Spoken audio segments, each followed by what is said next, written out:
ويؤلمنا ألما شديدا أن تجري في أرض جارتنا الجزائر الشقيقة معارك يتسع نطاقها يوما بعد يوم، وما أشد رغبتنا في أن تباشر مفاوضات بين جميع من يهمهم الأمر لتسوية النزاع القائم تسوية تتفق وميثاق الأمم المتحدة الذي يعترف للشعوب بحق تقرير مصيرها. أجدد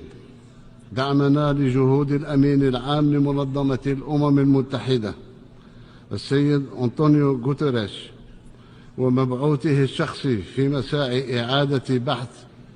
مسار المفاوضات المباشرة من أجل تنظيم استفتاء يسمح بتقرير مصير الشعب الصحراوي طبقا لقرارات مجلس الناس مع من حشرنا الله في الجوار. كنا نريد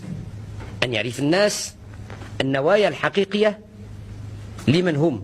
يساكنوننا ويجاوروننا، ولله الحمد سبحانه وتعالى فقد انكشف الغطاء